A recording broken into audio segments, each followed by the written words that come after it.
కృతజ్ఞత చెప్పే విధంగా ఏర్పాటు చేశాం. మరి దానికి 280 మంది సాధకులు రిజిస్టర్ అయితే 140 మంది కష్టపడి పనిచేశారు. దాంట్లో మాదిరెడ్డి రమేష్ గారు 1830 చేశారు.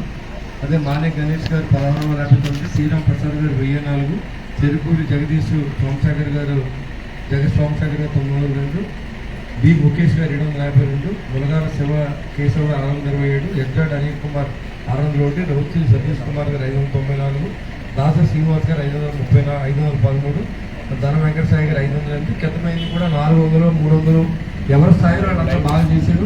అందరికీ ఎక్కువ చేశారనే కాదు, మీ అందరూ కూడా కృతజ్ఞతలు. ఒకరి వల్ల 5 కాదు, వాళ్ళిద్దరు చేస్తే 27,000 అవుతుంది, వాళ్ళ ముగ్గురు 10 మంది చేస్తే, కానీ అందరూ చేశాం కాబట్టి 27,000 అయింది. ఇవాళ మరి పవన్ కళ్యాణ్ గారు ఇవాళ చూసే తమిళనాడులో విజయ్ గారికి జనసేన పార్టీ తరఫున నేను ఆయన శుభాకాంక్షలు తెలియజేస్తున్నాను. పవన్ కళ్యాణ్ గారు ఎందుకంటే ఒక సినిమా యాక్టర్గా వచ్చి ఆయన ఎక్కడ రూపాయి ఇవ్వకుండా మరి ఆయన సీట్లు సంపాదించారంటే రియల్గా మన పవన్ కళ్యాణ్ గారికి ఎంతమంది అభిమానులు ఉన్నారో అంతమంది అభిమానులు ఆయన కూడా ఉన్నారు. మరి అక్కడ ఏంటంటే అక్కడ ప్రజలకి డెఫినెట్గా మంచి వ్యక్తులు రావాలనేది అప్పుడు ఆలోచన చేశారు. అప్పుడు మొన్న 2019లో పెట్టినప్పుడు అంతకుముందు ఓడిపోయినటువంటి జగన్మోహన్ రెడ్డి సింపతితోనూ వాళ్ళ నాన్నగారు పేరు చెప్పి రాష్ట్రాన్ని అభివృద్ధి చేసేస్తారన్న ఉద్దేశంతో సింగిల్ సేవ అని చెప్పి వెళ్ళారు. వాళ్ళు సింగిల్ గా అనేది విజయ్ గారు కూడా చేయలేకపోతా ఉన్నారు. అక్కడ కూడా కూటమి ప్రభుత్వం ఏర్పడిపోతుంది, తెలుసుకుని స్కోడింగ్ చేయవలసిన అవసరం ఉంది. జన సైనికులు అందరూ కూడా మీకు తెలియజేస్తా ఉన్నారు, ఇటువంటి ఎలక్షన్ ముందు మనం ఎంత యాక్టివ్గా ఉన్నామో దాన్ని మనం తగ్గించామని చెప్పాలి. ఇప్పుడు చెప్పాలంటే ఎందుకంటే సోషల్ మీడియాలో మన వాళ్ళు ఎవరు యాక్టివ్గా లేరు. ఎందుకు లేరంటే నిరాశ నిస్పృహ ఏంటి మాకేం అవ్వలేదు, మన ప్రభుత్వం వచ్చిందంటే మన ప్రభుత్వం వచ్చిన కూటమి ప్రభుత్వం వచ్చింది, నేను కూటమి ఎమ్మెల్యేగా ఉన్నాను. పవన్ కళ్యాణ్ గారు ఎందుకు తగ్గవలసి వచ్చింది, రాష్ట్రాన్ని అభివృద్ధి చేయడం కోసం. మనకి ఎన్ని సీట్లు అంటే అప్పుడు 50 సీట్లు అని మనం చెప్తాం, ఆ విషయం మనందరికీ తెలుసు. కానీ ఇవాళ బీజేపీని కూడా కలిపి వెళ్ళాలి. బీజేపీ ఉంటేనే రాష్ట్రం డబ్బులు సర్కార్లో ముందుకెళ్తామని ఆలోచన చేసి మరి అందరినీ కూడా కలిపే విధంగా ఈ రోజు మన ఆయన చేసిన ప్రయత్నం ఫలించింది. అది గుర్తుపెట్టుకోకుండా చాలా మంది వాళ్ళు ఎవరో నెగ్గారు వీళ్ళు ఎవరో నెగ్గలేదు అంటే అలా ఎప్పుడు కంపేర్ చేయకూడదు మనం. మరి అలా అయితే 151 వచ్చి జగన్మోహన్ రెడ్డి 11 వచ్చింది అంటే అతను అసమర్థుడన్నా. గెలుపు ఓటములు వ్యక్తిత్వంగా మనం ఆలోచించాల్సిన అవసరం లేదు. ఇవాళ సక్సెస్ఫుల్ రన్నింగ్ ఆంధ్ర రాష్ట్రంలో స్మూత్ రన్నింగ్ జరుగుతూ ఉంది.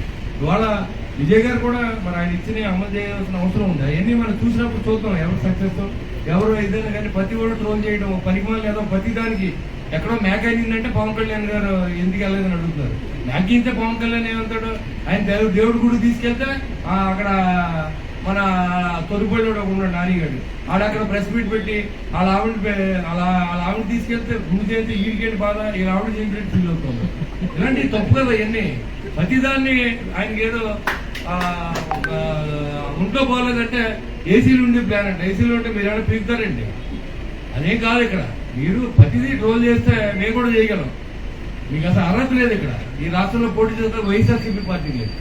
మీరు ప్రతిదాన్ని అంబటరామ పక్కన వచ్చేస్తాడు, అతను మాడుతూ ఉంటాడు, ఈ కుక్కలన్నీ మొరుగుతూ ఉంటాయి. అట్లా మనం సమాధానం చెప్పాల్సిన అవసరం ఉంది.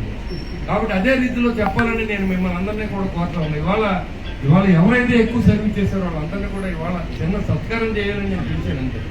పార్టీకి సభ్యత్వం అనేది పక్కన పెడితే ఇవాళ మొదటి నుంచి ఇవాళ 2019 నుంచి 24 దాకా నాతో పాటు అటు వీరమహిళలు కానీ అటు జనసేన కానీ గెలుస్తావో లేదో తెలియని పరిస్థితుల్లో నన్ను మరి గెలిపించడానికి నేను అందరూ చేసిన సహాయం నేను ఎప్పుడు మర్చిపోతాను. అందుకని నిరంతరం మీకు ఏదో చేయాలని తప్పపడతాం. ఏం చేయడానికి ఎవరు ప్రభుత్వంలో మనం 40% ఇవాళ చేరుతోనే మనం ఇవాళ పదవులు ఇవ్వాల్సిన అవసరం ఉంది. 10% బీజేపీకి 50% తెలుగుదేశానికి ఇస్తే మనం 40% పెరిగింది. చాలా మంది మనం చేయలేకపోతాం. వాళ్ళ బిల్లులు కాంట్రాక్టులు ఎవరికైనా ఇచ్చామనుకోండి, అది బిల్లులు రాని పరిస్థితి. కాంట్రాక్టులు ఎన్నైనా చేసుకోవచ్చు, మన దగ్గర ఉన్నాయి. కానీ ఏంటంటే ఎవరైనా చేసి ఇబ్బంది పడకుండా మీరందరూ ఎవరన్నా కావాలంటే ఏ సహాయంలో చేయడానికి సిద్ధంగా మన చేతిలో ఉన్నది. నువ్వు అనే సమస్య లేదు. కూటమి తరపున ఎవరు వచ్చినా జన సైనికులు ఎలాగా చేస్తాం, వాళ్ళతో పాటు బీజేపీ కానీ తెలుగుదేశం కానీ అందరినీ కూడా మనకు కలుపుకుని వెళ్ళాలని ఒక బాధ్యత ఉంది. ఎక్కడ కూడా వాళ్ళతో మనం పోటీ పడవలసిన అవసరం లేదు. ఎవరి పార్టీని వాళ్ళు కాపాడుకునే ప్రయత్నం చేసుకోవచ్చు. కానీ ఇది కూటమి అనేది విషయాన్ని మర్చిపోవద్దని నేను అందరికీ తెలియజేస్తాను. ఈ కూటమిలో పవన్ కళ్యాణ్ గారి ఆలోచన ఒకటే ఉంది, ఇంకో 10 సంవత్సరాలు ఈ రాష్ట్రాన్ని కలిసి నడిస్తేనే కానీ రాష్ట్రం అభివృద్ధి చెందదు. గడిచిన 5 సంవత్సరాల్లో ఎవరు నష్టం జరిగిందని చెప్పి మరి అందరి అభిప్రాయాన్ని ప్రజలు వ్యక్తపరిచి మరి ఆయన చెప్తూ ఉంటే నీకు ఎప్పుడు సీఎం అవ్వా, మరి సీఎం అవుతా నిలబడినప్పుడు మీరు ఎందుకు ఎవరో ఓటే లేదని అడుగుతున్నారు. ఇప్పుడు మాట్లాడి ఎవరు 2019లో సింగిల్ గా వెళ్ళాం కదా, అప్పుడు వెళ్ళలేదు కదా మీరు. కాబట్టి రాజకీయాలని మారుతూ ఉంటాయి, ప్రజల ఆకాంక్ష మీద పనిచేయాల్సిన అవసరం ఉంటుంది. నా ఇష్టం వచ్చినట్టే ఇంప్లిమెంట్ చేయాలని మూర్ఖత్వంగా మనం పనిచేయకూడదు. కాబట్టి ఇలాంటివన్నీ కూడా మనం ఆలోచన చేసి మన నాయకుడి మీద ట్రోల్ చేసినాడు, కనీసం రెస్పాండ్ అవుతాయి. ప్రతి అడ్డమైన కూడా మాట్లాడుతున్నాడు. హాస్పిటల్కి వెళ్తే ట్రోల్ చేస్తారు, భార్యని హాస్పిటల్కి వెళ్తే ట్రోల్ చేస్తారు, కొడుకుని చూస్తాకి వెళ్తే ట్రోల్ చేస్తారు. కానీ ఇది మంచి పద్ధతి కాదు. పవన్ కళ్యాణ్ గారి గురించి ఇంకా చెప్పుతో కొట్టి సమాధానం మీ అందరూ చెప్పాలని నేను మిమ్మల్ని కోరుకుంటాను. ఎందుకంటే యాక్టివ్గా ఉంది, ఇవాళ యాక్టివ్గా ఉండండి. ఖచ్చితంగా మిమ్మల్ని పార్టీ గుర్తిస్తుంది. ఇవాళ నేను కాదు, ఎవరు కూటమి తరపున నిలబడినా తాడేపూడిలో మీరు ఇంట్లో పడుకుంటే నెగ్గే విధంగా కాన్స్టిట్యూట్ అయ్యారు. దాంట్లో ఎలాంటి అనుమానం లేదు. ఎవరో నెక్స్ట్ అనేది ఎవరనేది భగవంతుడు చేస్తున్నాం. ఖచ్చితంగా మరి మనకి ఏదైతే పవన్ కళ్యాణ్ నమ్మి మనం ఎమ్మెల్యే సీట్ ఇచ్చారు, ప్రతి కార్యకర్తకి నేను రుణపడి ఉన్నాను.